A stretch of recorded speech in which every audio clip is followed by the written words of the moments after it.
कैसे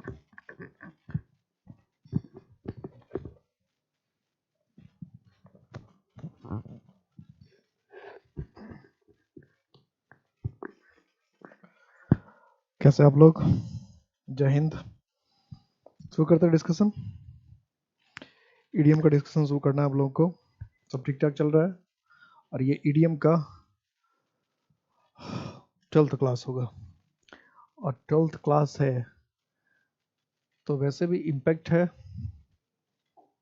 तो मुमकिन है, इम्पैक्ट है तो मुमकिन है, हर चीज़ मुमकिन है। और मैंने आपको बता रखा है कि ईडीएम में कुछ ईडीएम आते हैं, कुछ कुछ फ्रेजल वर्ब होते हैं। तो आपके लिए जो इंपॉर्टेंट है, कुछ एग्जाम में फ्रेजल वर्ब आते ही नहीं है, तो फ्रेजल वर्ब वाले जो है पता इसलिए दिया जाता है कि हर जगह वर्ड के साथ कि ये फ्रेजल वर्ब है, ताकि जिनके एग्जाम में फ्रेजल वर्ब नहीं आता वो एक्स्ट्रा वर्ड को याद करने की उनको जरूरत नहीं है, और जिनके एग्जाम में फ्रेजल वर्ब आता है वो अपना ध्यान रखें फ्रेजल वर्ब के लिए। ठीक है, कि हर एग्जाम में फ्रेजल वर्ब नहीं आता, इस बात को ध्यान रखना। तो पता होना चाहिए ईडीएम में से कौन सा ईडीएम और कौन सा फ्रेजल वर्ब है। चलो When my friend was in Kolkata, कि जब मेरा फ्रेंड कोलकाता में था, he ran into an old friend at the theater। देखो पहला ये phrasal verb ran into phrasal verb है।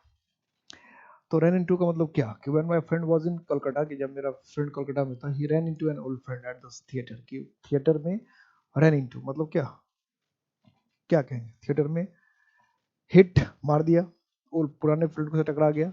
मेट एक्सीडेंटली अचानक मिल गया। प्लान टू मीट मिलने की योजना बना रखी थी। इनवाइटेड, अब जिसको पता नहीं है तो लोग ऐसा भी सोच सकता है चलो मित्र था तो उसको योजना बना रखी होगी, प्लान कर रखा होगा, चलो थिएटर में मिलता है, ऐसा भी हो सकता है। तो इसलिए उसको एक्यूरेट मीनिंग नहीं पता, फंस जाएगा। तो रन इनटू का मतलब था कम अक्रॉस, अचानक मिलना। दो ईडीएम है, दोनों पूछता है। दूसरा इसका ईडीएम है, कभी कभी पूछ गया phrasal phrasal verb come across, ये भी फ्रेजल वर्ब है, ये भी फ्रेजल वर्ब है। तो कम अक्रॉस या रन इनटू दोनों का मतलब था किसी से अचानक मिलना, किसी से अचानक मिलना। क्या होगा, मिट, ये नहीं दुर्घटना से मिलना नहीं। एक्सीडेंटली का मतलब ये नहीं कि दुर्घटना हो जाना, यहाँ एक्सीडेंटली का मतलब दुर्घटना नहीं है, दुर्घटना का कारण मिल गया। यहाँ कम अक्रॉस का मतलब क्या, अचानक मिलना। एक्सीडेंटली का मतलब अचानक। Going abroad for a holiday was out of the question, कि अब्रॉड यानी विदेश जाना हॉलीडे के लिए was out of the question, out of the question. अब क्या सेंस निकलेगा भाई आउट ऑफ द क्वेश्चन का? अनडिजायरेबल, जिसको हम चाह ही नहीं सकते हैं। इम्पॉसिबल, जो असंभव हो। अनप्लेजेंट, जो दुखदाई हो। इरेसिस्टेबल, इरेसिस्टेबल मतलब कि ऐसी चाहत जिसको हम रोक नहीं सकते, ऐसी चाहत जिसको हम रोक नहीं सकते, उसको हम कहते हैं इरेसिस्टेबल। इरेसिस्टेबल मतलब ऐसी चाहत जिसको रोका नहीं जा सकता, इरेसिस्टेबल। तो आउट ऑफ द क्वेश्चन का मतलब क्या है? तो आउट ऑफ द क्वेश्चन का मतलब है इम्पॉसिबल, कि लगता है कि विदेश जाना, बाहर जाना भी क्या है, impossible. Impossible, out of the question का मतलब नॉट पॉसिबल, जो संभव नहीं है। Birds of the same feather, एक कहावत होती है, आपने सुना होगा, birds of the same feather flock together. पूरी कहावत होती है, birds of the feather flock together. Hindi में इसको कहते हैं हम लोग चोर चोर मौसेरे भाई, या एक ही थाली के चट्टे बट्टे। चोर चोर मौसेरे भाई या एक ही थाली के चट्टे बट्टे। Words of the same feather flock together. Persons of same caste, एक ही जाति के लोग। पर्सन्स ऑफ सेम कलर, एक ही रंग के लोग। ये तो कुछ ज्यादा ही क्या होगा, अजीब सा हो गया। Bird shapes with same type of feather, एक ही तरह के पंख वाले पक्षी। ये तो सीधा जैसा वर्ड्स लिख रखा है वैसा ही लग रहा है।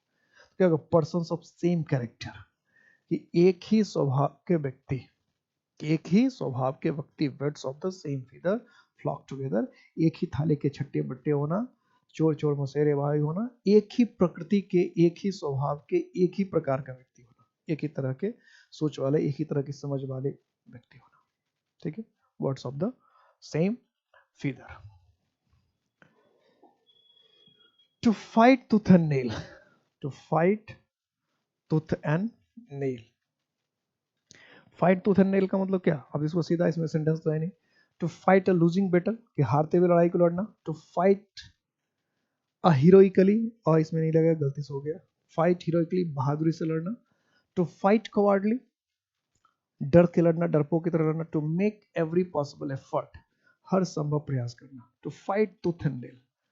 तो to fight and tooth and nail का मतलब कि जैसे अभी Ukraine is fighting tooth and nail, अपनी तरफ से हर संभव प्रयास करना, जितनी अपनी तरफ से ताकत हो वो सारा ताकत लगा देना, कहलाता to fight tooth and nail. अपनी तरफ से जो भी आपकी ताकत है वो सारी ताकत को लगा देना, इसको कहते हैं to fight tooth and nail. अपनी तरफ से पूरा प्रयास लगा देना, अपनी पूरी आत्मा झोंक देना, अपना पूरा ताकत लगा देना, अपना पूरा एफर्ट डाल देना, to fight tooth and nail. तो इसलिए क्या होना चाहिए, ऑप्शन डी। ठीक है, next, to call a spade. इसमें सेंटेंस नहीं है, सेंटेंस नहीं तो फिर डायरेक्ट मीनिंग ही पता होना चाहिए तभी बात बनेगी। टू बी फ्रैंक, स्पष्टवादी होना। टू बी स्लाई, स्लाई का मतलब क्या होता है, स्लाई लिखा बी, अगर बी है, स्लाई का मतलब हो जाता किसी की हत्या करना, तो टू बी फिर नहीं होना चाहिए, टू स्लाई होना चाहिए था। या टू शाई होता, शर्मिला तो अलग बात होती है, स्लाई की जगह अगर हम शाई कर देते तो टू बी, ध्यान रखना, अगर ये शाई होता तो शर्मिला होना, तो टू बी शाई हो जाता। स्लाई का मतलब तो हत्या करना होता, इसलिए बी की जरूरत नहीं पड़ेगी। टू बी रूड, रूखा होना, सख्त होना। टू बी डिप्लोमेटिक, कूटनीतिक होना, कि आप मतलब सबको बैलेंस करके संतुलित करके चलने वाले लोग हैं। कॉल स्पीड, स्पीड का मतलब होता है मूव फट होना, जो चीज जैसा है उसको वैसा ही बता देना, बिना कुछ छुपाए हुए, जैसी चीज है जैसी हकीकत है उस हकीकत को बयां कर देना, चाहे सामने वाले को अच्छा लगे चाहे बुरा हो, सत्य बता देना, जो सच है वो बिल्कुल सामने रख देना। इसको हम क्या कहते हैं, मुंह फट कहते हैं, हिंदी में आउट स्पोकन कहते हैं। आउट स्पोकन के आसपास यहाँ पर हमारे पास क्या है, एक ही ऑप्शन, टू बी फ्रैंक। तो फ्रैंक होने का मतलब, कुछ लोग तो अल्टा ही मीनिंग निकालते, बोला फ्रैंक है इसका मतलब कुछ कैरेक्टर का ढीला है इस तरह का बना लेते। तो फ्रैंक होने का मतलब जो सच है वो हम सामने बोल देते हैं। फ्रैंक मतलब जो सच है, जो सही है, सामने वाले को अच्छा लगे कि बुरा लगे इससे कोई मतलब नहीं, अगर सच है तो हमने बोल दिया, बता दिया, इसको कहते हैं Frank, out spoken, call a speed speed. A white elephant, a white elephant, N extinct species of elephant found in Burma, कि बर्मा में व्हाइट एलिफेंट पाया जाता था। वो एक्सटिंक्ट का मतलब जो नाश हो गया, अब जो है नहीं। A report by the government to give information, कोई सूचना देने के लिए गवर्नमेंट का इन report. Huge and colossal waste of human energy, बहुत ज्यादा अधिक बड़े पैमाने पर इंसान की एनर्जी को समाप्त करना, खत्म करना। Costly and troublesome possession useless of to its owner, कि एक महंगा और ट्रबलसम, परेशान देने वाला पोसेशन, स्वामित्व, चीज जो अपने मालिक को ट्रबल देता है, परेशान कर देता, कोई ऐसी चीज आपके पास हो जो जिसको संभालना भी मुश्किल हो, जो खर्चीला भी हो और जो आपको परेशान भी कर रहा हो। व्हाइट एलिफेंट, जो यूजलेस भी हो, जिसको संभालना मुश्किल भी हो और साथ साथ फिर आपको खर्च भी, यानी हर तरह से आपको समस्या ही है, जिसका कोई काम भी नहीं है, जिसपे खर्च भी हो रहा है और जिसको संभालना मुश्किल भी है, तो इसको कहते हैं व्हाइट एलिफेंट। ये डी, क्या ऑप्शन होगा, डी, फोर्थ ऑप्शन होगा। यही ऑप्शन आपका भी रहा होगा मेरे ख्याल से। To miss the bus, to miss the bus, क्या बस छूट जाना, बस छूट जाना।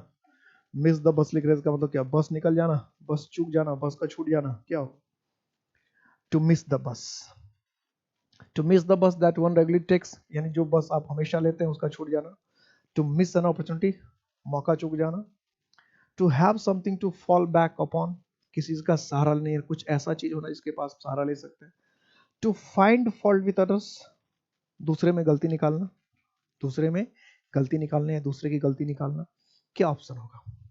टू मिस द बस का मतलब सिंपल सा अभी तक आपको मिल गया होगा, मौका चूक जाना, मौका चूक जाना, to miss an opportunity, B, मौका चूक जाना। नेक्स्ट,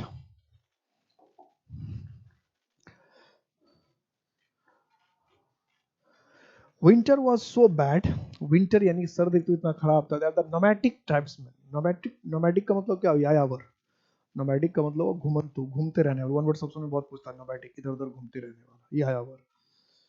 ट्राइब्समैन, जाति, जाति के लोग, आदिवासी, आप समझते ही हैं। फाउंड इट डिफिकल्ट, उनको बहुत मुश्किल होता है, to keep the wolf from the door, keep the wolf from the door आ चुका है, पिछले टेस्ट में भी शायद था ये, keep the wolf from the door, कि भेड़ियों को क्या करे, दरवाजे से दूर करते। पहला ऑप्शन देखिए ऐसा लिखा, वाइल्ड, हंट वाइल्ड एनिमल्स, तो ये तो होने से रहा।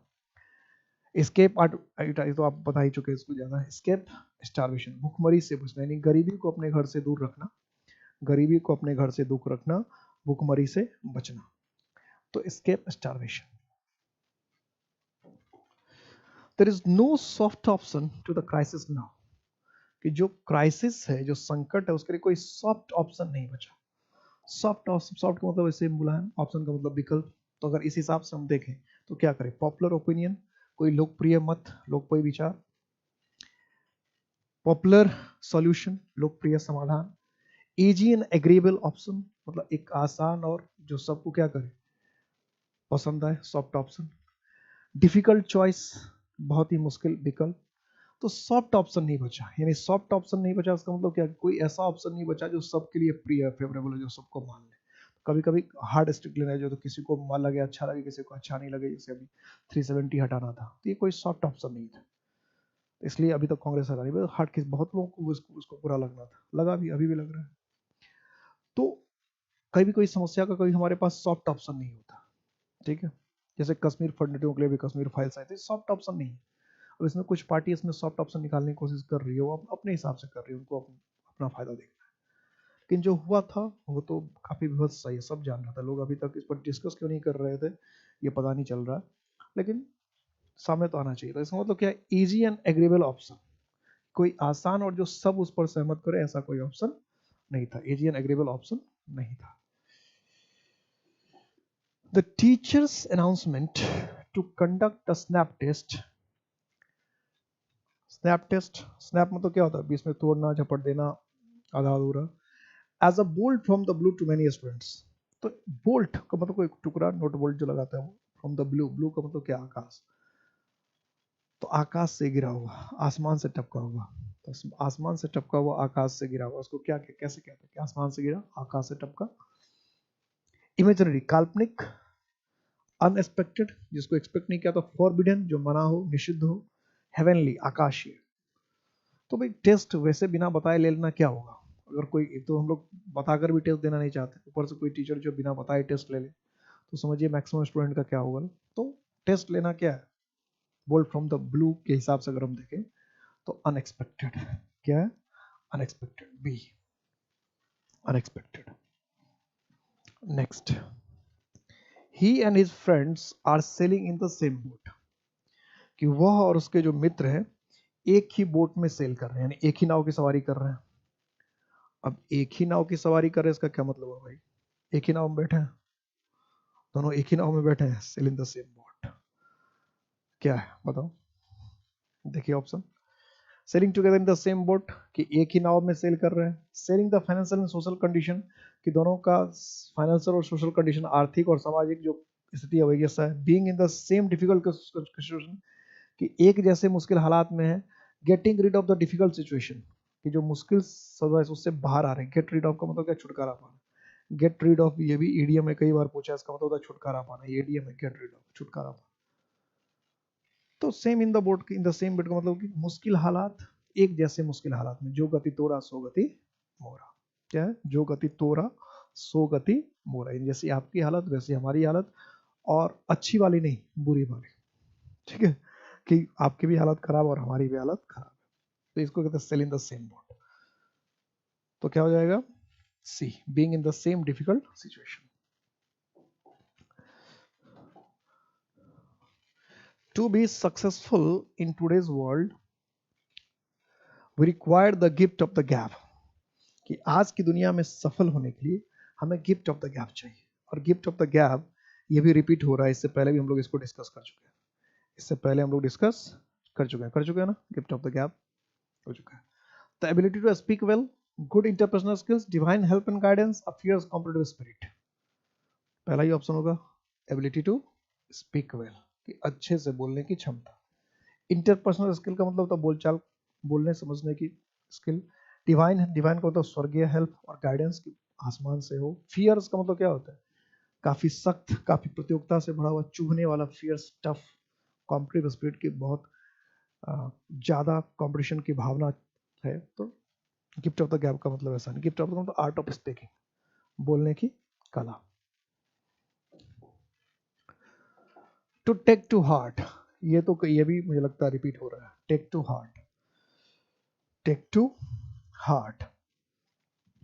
तो टू बी एनकरेज्ड, इनकरेज का मतलब क्या, प्रोत्साहित होना। टू ग्रीव ओवर, ग्रीव का मतलब क्या, दुखी होना। टू लाइक, किसी चीज को पसंद करना। टू हेट, किसी चीज को नफरत करना। तो टेक टू हार्ट का मतलब होता है दिल पे ले लेना, बुरा मान जाना। टेक टू हार्ट का मतलब है बुरा मान जाना, दिल पे ले लेना। तो किसी चीज को टेक टू हार्ट, तो अब इसमें जो ऑप्शन दे रखा है, टू ग्रीव ओवर, दुखी होना, टू हेट, ये दोनों ऑप्शन इसके बहुत नजदीक हो गया टेक टू हार्ट का। टेक टू हार्ट का कि टू ग्रीव ओवर, किसी बात को लेकर दुखी होना, और टू हेट, किसी चीज से नफरत करना। ये दोनों ऑप्शन क्या हो जा रहे हैं, बहुत करीब हो जा रहे हैं, बहुत नजदीक हो जा रहे हैं। तो क्या करें इसमें, दोनों ही ऑप्शन काफी नजदीक है। Take to heart, take to heart, दिल पे लेना, दिल पे ले लेना। क्या करें,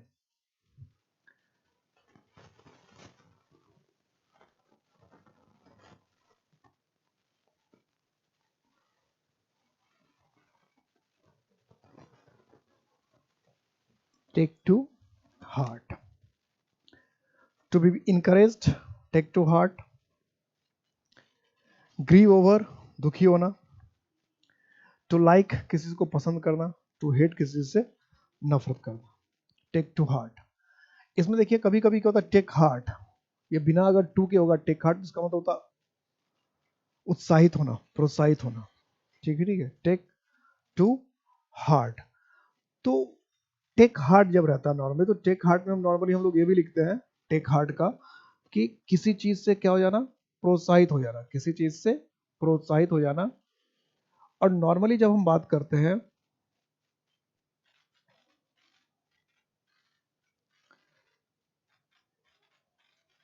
तो कभी कभी क्या हो जाता है, टेक हार्ट और टेक टू हार्ट, इन दोनों में कंफ्यूजन काफी रहती है लोगों को,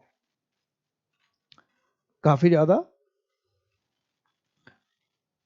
तो आपके हिसाब से इसमें क्या ऑप्शन होना चाहिए, काफी क्लोज है इसलिए मैं आपको मौका दे रहा हूं, काफी क्लोज है इसका ऑप्शन टेक टू हार्ट। और जो ऑप्शन दे रखा है वो ऑप्शन बहुत अच्छा, मतलब नहीं दे रखा है ऑप्शन भी एक अच्छा खासा होता है कि ठीक ठाक ऑप्शन होता है, ऑप्शन भी अच्छा खासा नहीं दे, और एक ऑप्शन तो कंफ्यूजिंग दे रखा है। यही टू नहीं होता, टेक हार्ट होता तो पहला ऑप्शन था, ये भी मैं बता रहा हूँ। कोई गलतफहमी करेगा, कंफ्यूजन करेगा तो ये बता रहा हूँ, टू नहीं होता, सिर्फ होता टेक हार्ट। तो टेक हार्ट का होता है मतलब इनकरेज्ड। अब टेक टू हार्ट, तो टेक टू हार्ट का मतलब होता है किसी बात को दिल पे ले लेना, किसी चीज को दिल पे लेना, यानी बुरा मान जाना। तो फिर ये ऑप्शन जो है वो सबसे बेहतर है, दुखी होना। किसी बात का बुरा मान जाना मतलब दुखी हो जाना, यानी कोई चीज आपको, किसी चीज बात को आप अपने पर्सनल लेवल पे ले जाते हैं, किसी का बुरा मान जाते हैं, दिल पे चोट लग जाना कह सकते, ठेस लग जाना कह सकते हैं। तो टेक टू हार्ट का मतलब हो गया दुखी आ जाना, दिल पे चोट लग जाना, या कोई ऐसी चीज जो हम पसंद नहीं करते, हम सोच रहे थे कुछ और हो जाना, और हो जा रहा है कुछ और हो जा रहा है, यानी हम सोच कुछ और रहे थे और हो कुछ और जाए, इसको हम कहते हैं टेक टू हार्ट। या हमने जैसा उम्मीद किया वैसा हुआ नहीं, तो टेक टू हार्ट, दुखी हो जाना, किसी को पसंद नहीं करना, टेक टू हार्ट। योमेन सर्विस, ये भी मेरे ख्याल से रिपीट ही हो रहा है, इसको देखते ही बता देंगे। योमेन सर्विस, वैसे योमेन का मतलब मैंने आपको नंबर चैप्टर में बताया था, योमेन का मतलब दास या गुलाम या खेती करने वाले होते हैं। तो उनका जो काम है बहुत इंपॉर्टेंट, खेती करने वाले किसानों का काम कितना इंपॉर्टेंट होता है पता ही है आपको, देखते ही बता दिया होगा आपने, मुझे पता है क्योंकि रिपीट हो रहा है। Excellent work, excellent work. Next, to face the music. अब फेस द म्यूजिक का मतलब क्या, म्यूजिक का सामना करना। फेस द म्यूजिक का क्या मतलब ले, म्यूजिक का सामना करना, face the music. Enjoy musical recital की, रिसाइटल का मतलब क्या, पाठ, तो जो म्यूजिकल प्रोग्राम हो रहा है उसको एंजॉय करना। टू बेयर द कॉन्सिक्वेंसेस, परिणाम भोगना। To live in a pleasant atmosphere, बड़े ही खुशबूदार, या बड़े ही खुशबूदार कह रहा हूँ, सुहावने वातावरण में रहना। To have a difficult time, बहुत ही मुश्किल समय होना, बहुत ही बुरा वक्त होना। To have a difficult time, कोई मुश्किल समय होना, बुरा वक्त होना। टू फेस द म्यूजिक का मतलब होता है कि जो आपने कर रखा है उसी का फल भोगना, खास करके बुरा काम, जो बुरे काम आपने किया या कोई ऐसा काम किया है जो अच्छा नहीं था, तो उसका परिणाम भुगतना, उसका परिणाम झेलना, ये क्या होता है, फेस द म्यूजिक, अपने काम का किया हुआ भुगतान, अपने किए हुए को भोगना। तो इसके हिसाब से देखें तो फिर क्या हो जाएगा, to bear the consequence, bear का मतलब क्या होता है, झेलना, बर्दाश्त करना, सहना। तो अपने काम को झेलना, बर्दाश्त करना, अपने किए हुए को बर्दाश्त करना। Put up with, put up with भी जो है फ्रेजल वर्ब में आता है ज्यादा, पुट अप, ये भी आपको आया हुआ, रिपीट हो रहा है। तो पुट अप विथ का मतलब होता है बर्दाश्त करना, सहना। तो फिर इसके हिसाब से क्या हो जाएगा, सीधा ये तो तुरंत देखते ही बन जाना, क्योंकि कई बार रिपीट हो चुका है। पुट अप विथ, बर्दाश्त करना, झेलना, सहना, बर्दाश्त करना, put up with. Call it a day, ये भी कई बार रिपीट हुआ है एग्जाम में भी, call it a day, call it a day. फटाफट बता दीजिए, क्योंकि इस सब में तो सेंटेंस है तो फटाफट बताना पड़ेगा, देखते ही बताना ही पड़ेगा। Call it a day. To conclude proceedings, की कार्रवाई को रोकना। टू इनिशिएट प्रोसीडिंग्स, कार्रवाई को शुरू करना। To work through the day, पूरे दिन काम करना। नन ऑफ द, इसमें से कुछ भी नहीं। तो कॉल इट अ डे का मतलब होता है कार्रवाई समाप्त करना, कार्रवाई खत्म करना, यानी किसी काम को रोकना, किसी काम को रोकना, बंद करना, कॉल इट अ डे। तो इसके हिसाब से फिर क्या होगा, to conclude proceedings, to conclude proceedings, की कार्रवाई बंद करना, कार्रवाई समाप्त करना, conclude proceedings. To give currency, give currency meaning क्या क्या दे रखा है, टू मेक पब्लिकली नोन, कि सबको बता देना। मिस इंटरप्रेट, गलत समझ लेना। टू बेस्टो इंपॉर्टेंस, बेस्टो का मतलब देना, इंपॉर्टेंस का मतलब महत्व, महत्व देना। टू ओरिजिनेट, शुरू करना, प्रारंभ करना। गिव करेंसी क्या होगा भाई, अब इसमें याद होगा सीधा तभी पता चलेगा, नहीं तो ऐसे तो पता चलने वाला नहीं है। तो गिव करेंसी का मतलब हो गया, गिव करेंसी का मतलब है कि किसी चीज को सबको बता देना, यानी सबके सामने ला देना, सबके सामने ला देना, या ऐसा कुछ कर देना कि सबको पता चल जाए, सब जान जाए, सबको मालूम हो जाए, सबके सामने आ जाए कोई बात, इसको कहते हैं गिव करेंसी। कोई भी बात सबके सामने आ जाए, कोई भी बात सबको पता चल जाए, पब्लिक जान जाए, तो इसको कहते हैं गिव करेंसी, यानी सबको पता चल जाना, कोई ऐसी बात जो सबको पता चल जाए, गिव करेंसी। हरक्लीन टास्क, ये भी तो रिपीट हो रहा है, कई बार आ चुका है। तो हरक्लीन का मतलब क्या होगा, बहुत मुश्किल काम, बहुत ही मुश्किल काम। तो इजी पजल, पजल का मतलब तो पहली होता है, तो हुआ नहीं। गुड कॉन्टेस्ट, अच्छी प्रतियोगिता। डिफिकल्ट थिंग, मुश्किल चीज। हरिड, देखिए शब्द बदल रहा है ना, हरिड का मतलब क्या है, जल्दबाजी का काम। तो हर बार आपको देख रहे हैं कि ऑप्शन आपको बदल दिया जा रहा है, हर बार आपके सेंटेंस का ऑप्शन चेंज हो जा रहा है। तो हर बार अगर सेंटेंस का ऑप्शन का अगर आपका चेंज हो रहा है, ऑप्शन अगर बदल रहा है, तो कुछ कुछ बातों को ध्यान में रखते हुए, कुछ बातों को कंसिडर करके आपको देखना पड़ेगा। इसलिए मैं बार बार हिंदी में कहता हूँ कि आप हिंदी मीनिंग को ध्यान में रखें, हिंदी मीनिंग को समझ कर रखेंगे तो फिर आपको कोई दिक्कत होने वाली नहीं। हिंदी मीनिंग के बजाय अगर इंग्लिश के वर्ड को याद, देख रहे हैं डिफिकल्ट हरक्लीन टास्क को कितने अलग अलग, 3 से 4 बार आया, सब बार ऑप्शन में कुछ अलग अलग कर रखा है, ऑप्शन में कुछ बदल दे रहा है, ऑप्शन में कुछ चेंज कर दे रहा है, तो ध्यान रखना पड़ेगा इस चीज का। तो यहाँ पर क्या होना चाहिए, डिफिकल्ट थिंग, क्या है, डिफिकल्ट थिंग, मुश्किल का, डिफिकल्ट थिंग, तो सी होना चाहिए। क्लियर है, नेक्स्ट क्वेश्चन देखते हैं। To play havoc with, to play havoc with, अब इसमें भी सेंटेंस नहीं है, सेंटेंस नहीं है तो फिर आपको सोचना पड़ेगा, सीधा सीधा सीधा पता होना चाहिए। टू प्ले हैवॉक, हैवॉक का मतलब ऐसा होता है बर्बादी, तबाही। हैवॉक का मतलब है बर्बादी या तबाही। Play havoc, play destruction, play havoc, तबाही या तबाही।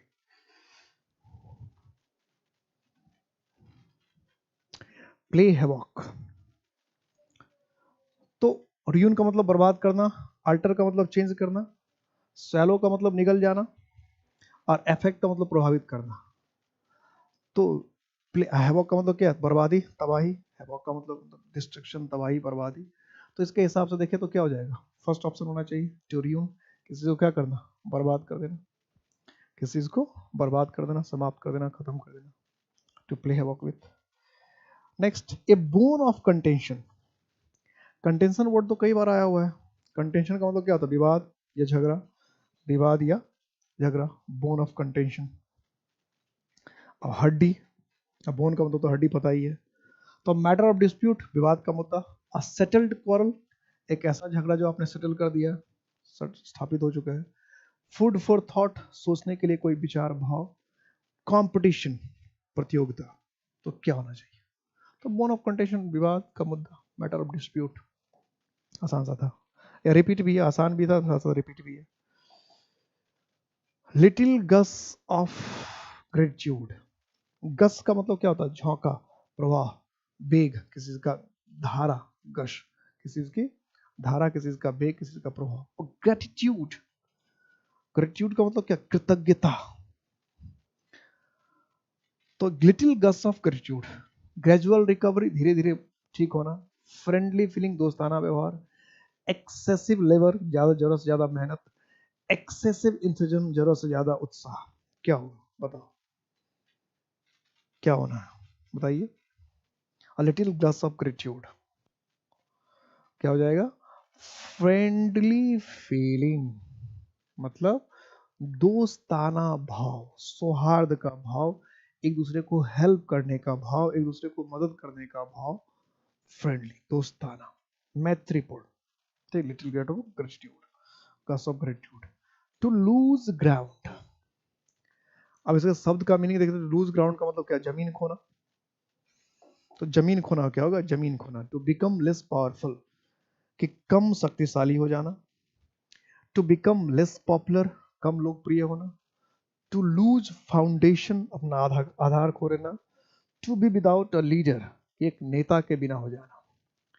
तो टू लूज ग्राउंड, तो टू लूज ग्राउंड का बेसिक मतलब क्या है हिंदी में अगर हम समझे, कि पकड़ ढीली पड़ना, पकड़ कमजोर हो जाना। किसी चीज पर जो आपकी पकड़ है तो उस पकड़ का कमजोर पड़ जाना या ढीला हो जाना। तो किसी चीज पर आपकी पकड़ कब कमजोर होगी, किसी चीज पर पकड़ आपकी कब ढीली होगी, जब आप कम ताकतवर होंगे, जब आपकी ताकत घटेगी, जब आपकी ताकत कम होगी, तो आपकी पकड़ किसी चीज पर ढीली हो जाएगी। यही तो होगा कि आपकी पकड़ किसी चीज पर ढीली हो। हिंदी में होता है पकड़ ढीली होना। तो पकड़ ढीली कब होगी, जब हमारी ताकत कम हो जाएगी। तो इसलिए क्या बेहतर ऑप्शन होगा, टू बिकम लेस पावरफुल। क्या होना है, टू बिकम लेस पावरफुल, कम ताकतवर होना। Make both ends meet, make both ends meet, कि दोनों एंड को हम कब मिला देते हैं, दोनों जो छोर है, एंड का मतलब क्या हुआ, छोर, तो दोनों ही छोर को हम कब मिला देते हैं। पेस्ट वेस्ट में देखा होगा आपने, खूब मिलाते हैं, खूब दबा दबा दबा दबा के दबा दबा के एकदम ऐसा ऐसा दबा देता है कि फिर लगता है सब गुरमुचुर के एक ही हो गया। तो बाय कॉस्टली आर्टिकल्स, कीमती सामान खरीदना। To live a luxurious life, बहुत ऐसा आराम का जीवन जीना। To live within one income, जो आपकी इनकम है उसके अंदर ही रहना। टू प्लीज ऑल पीपल, हर व्यक्ति को खुश करने की कोशिश करना। तो to make both ends meet का मतलब होता है तेते पांव पसारिए जेती लंबी सोर, यानी जितनी औकात है उसके हिसाब से ही काम करना। तेते पांव पसारिए जेती लंबी सोर, ठीक है, मतलब जितनी चादर है उतने ही पांव फैलाने चाहिए। तो यानी इसका मतलब ये हुआ to live within one's income, कि आपकी जो कमाई है उसके अंदर में, to live within one's income, जो आपकी कमाई जितना आप कमा रहे हैं उसके हिसाब से ही खर्च करना। To live within one's income, ठीक है। Next, to fall back on, to fall back on, to fall मतलब किसी चीज के ऊपर गिरना, किसी चीज के ऊपर, टू फॉल बैक ऑन। तो किसी चीज के अगर ऊपर गिरेंगे तो आप किसी चीज का सहारा ले, हुआ एक तरह से लेना, कि किस के ऊपर आके गिरे, हम कहाँ आकर गिरे, तो किस चीज पर आकर गिरा। To fall back on. To oppose something important, किस महत्वपूर्ण चीज का विरोध करना। To suffer an injury on the back in an accident, कि कोई एक्सीडेंट हो गया और पीठ में चोट लग जाना, बैक मतलब क्या, पीठ। To fail to do something important time, कुछ महत्वपूर्ण चीज है जो सही समय पर कम कर नहीं पाना। To seek support out of necessity, कि जरूरत पड़ने पर किसी की मदद पड़ना, आउट ऑफ नेसेसिटी, जरूरत पड़ने से, जरूरत के कारण। आउट ऑफ का मतलब है कि कारण, तो जरूरत के कारण, आवश्यकता के कारण किसी से मदद लेना, यानी जरूरत पड़ने पर किसी की मदद लेना। तो बिल्कुल यही ऑप्शन होगा। टू फेल बैक ऑन का मतलब हुआ कि जरूरत पड़ने पर, आवश्यकता में किसी की मदद लेना, जरूरत पड़ने पर, आवश्यकता होने पर किसी की मदद लेना। To make one's blood boil, ये तो देख कर ही बना देंगे, इसमें ज्यादा कुछ, यानी टू मेक समबडी फ्यूरियस, किसी को गुस्सा दिलाना। टू डेवलप फीवर, बुखार हो जाना। टू गेट एक्साइटेड, उत्तेजित हो जाना। टू मेक समवन नर्वस, किसी को नर्वस कर देना। तो मेक वंस ब्लड बॉयल, तो किसी का खून खौलता है, खून उबलता है। तो कश्मीर फाइल्स देखकर आपका खून खौलता होगा, खून उबलता होगा, तो क्या होगा, किसी को बहुत ज्यादा गुस्सा दिला देना। क्या, टू मेक समबडी फ्यूरियस।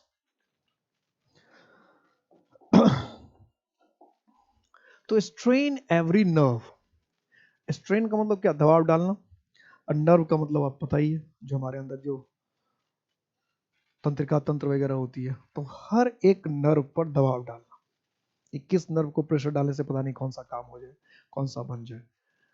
तो मेक अटमोस्ट एफर्ट्स, यथासंभव प्रयास करना, to feel weak and tired, बहुत कमजोर और थका हुआ महसूस करना, to be a diligent worker, diligent का मतलब क्या, मेहनती, काफी मेहनती कामकाज से होना, to be methodical in work, कि काम करने में बड़ा मेथोडिकल होना, काम करने में, कोई वर्क करने में बहुत ही मेथोडिकल होना, नियम कानून परंपरा के हिसाब से काम करना। क्या होगा, तो स्ट्रेन एवरी नर्व का मतलब टू मेक अटमोस्ट एफर्ट्स, जितने आपके एफर्ट्स हैं सारा एफर्ट्स लगा देना, हर संभव प्रयास कर लेना, हर संभव प्रयास कर, अटमोस्ट का मतलब जितना हो सके उतना। Flog a dead horse, flog का मतलब क्या, कोड़े बरसाना, डेड हॉर्स का मतलब क्या, मरे हुए घोड़े। अब मरे हुए घोड़े पर आप जितना कोड़े बरसाए, इतना तो सबको पता है कि जो मर गया उसको जिंदा होगा नहीं।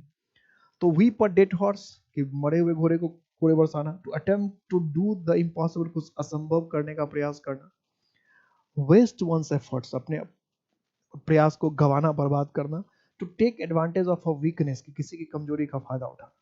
तो डेड हॉर्स को अगर हम पीट रहे हैं तो दो मतलब हो सकता है, या तो हम कोई सोच रहे हैं कि मरे हुए घोड़े को पीटने से वो जिंदा हो जाएगा, तो ऐसे सोचना भी क्या है, मुश्किल, असंभव। कोई ये सोच रहा है कि मरे हुए घोड़े को हम पीट रहे हैं, अगर सामने वाले को पता चले कि घोड़ा मर गया है, तो इसका मतलब क्या है, उसको पीटेगा नहीं, कोई भी नहीं पीटेगा।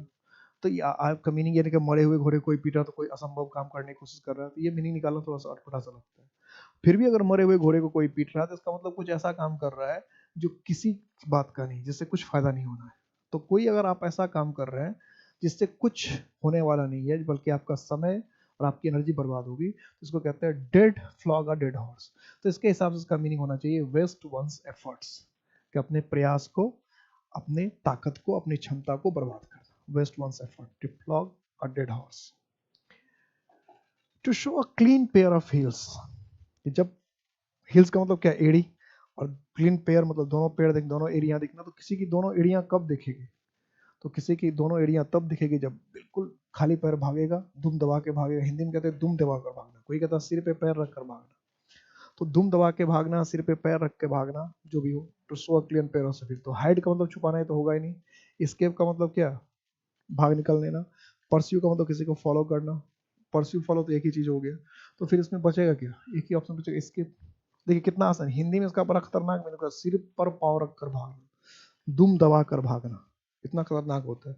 और यहाँ इंग्लिश में बिल्कुल हल्का सा लिख दिया, इसके भाग जाना, जब इसका मतलब होता है एकदम जी जान बचा कर भागना। To show a clear pair of heels का क्या मतलब होता है, एकदम जी जान बचा कर भागना, दुम दबा कर भागना, एकदम तेजी से भाग जाना। टू डाई इन हार्नेस, ये तो कई बार पूछा है, die in harness. To die in harness कई बार पूछा हुआ है। प्री मेडिटेटेड मर्डर, कि पहले सोची हुई हत्या, प्री मेडिटेटेड का मतलब पहले सोच रखा हुआ। Dying young in an accident, कि दुर्घटना में युवावस्था में ही मर जाना। To die while in service, काम करते हुए मारा जाना। To be taken by surprise, अचानक आश्चर्यचकित हो जाना, या आश्चर्य के द्वारा, यानी आश्चर्य में पड़ जाना, आश्चर्यचकित हो जाना, भौचक्का रह जाना। तो टू डाई इन हार्नेस का मतलब तो डाई होल्डिंग अ पोस्ट, किसी पद पे रहते हुए, किसी जिम्मेदारी को निभाते हुए मर जाना। जैसे आपने लिखा, Indira Gandhi died in harness, Lal Bahadur Shastri died in harness, कि किसी पद पे रहते हुए, किसी जिम्मेदारी को निभाते हुए मर जाना, मृत्यु हो जाना, ये क्या कहलाता है, डाई इन हार्नेस। ये थे 30।